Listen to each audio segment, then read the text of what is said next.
पिछले 4500 साल पुराने इस पिरामिड के अंदर ऐसा क्या था जिसको सिर्फ देखने के लिए रिसर्चर्स ने एक रोबोटिक कैमरे को पिरामिड के अंदर भेजा, जो एक जगह पर आकर रुक गया क्योंकि अब उसके सामने पत्थर का एक स्लैब था। रिसर्चर्स का मानना था इस स्लैब के पीछे जरूर कोई ऐसा राज छुपा है। ये राज इनको हर कीमत पर जानना था, इसलिए उन्होंने रोबोट के आगे एक ड्रिल मशीन लगाई जिसने उस पत्थर के स्लैब में भारी छेद कर दिया। रोबोटिक कैमरे ने स्लैब के उस पार एक ऐसा मंजर देखा जो पिछले 4500 सालों से किसी ने भी नहीं देखा था।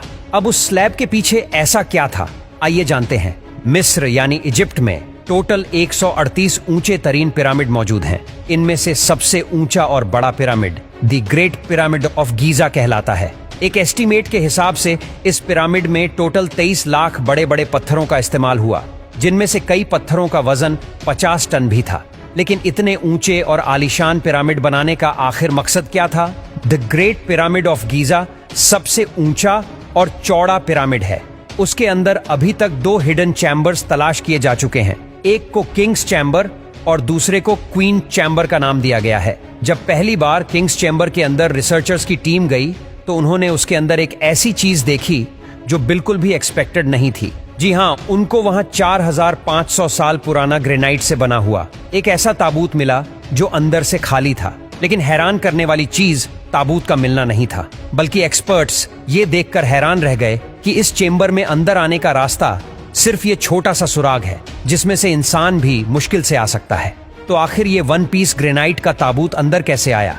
आखिरकार कई सालों की रिसर्च के बाद ये रिजल्ट निकाला गया कि पहले किंग्स चेंबर अंदर से बनाया गया और उसी वक्त ये ताबूत रखा गया था। उसके बाद चेंबर को सील करके सिर्फ ये छोटा सा सुराग छोड़ा गया। आखिर 4500 साल पहले वो कौन लोग थे जिन्होंने पिरामिड्स बनाने का इतना मुश्किल चैलेंज कंप्लीट किया? लेकिन एक्सपर्ट्स ने कई सालों की मेहनत के बाद कुछ ऐसा एविडेंस तलाश किया है। वहां मिलने वाले वर्कर्स की हड्डियों और स्केलेटन का मुआयना किया तो उनको एक खास चीज नजर आई। कुछ मजदूरों की हड्डियों पर चोट भी लगी थी और कुछ की सर्जरीज भी हो चुकी थी। लेकिन अभी भी ये जानना बाकी रह गया था कि आखिर कितने मजदूरों ने मिलकर ये आलीशान स्ट्रक्चर बनाए होंगे।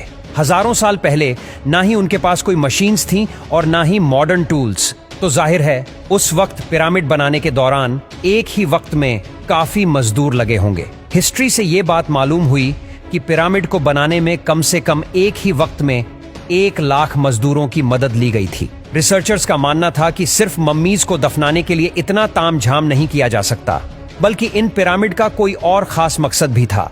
इस मकसद को जानने के लिए दुनिया भर से मुख्तलिफ दारों से मदद हासिल की गई।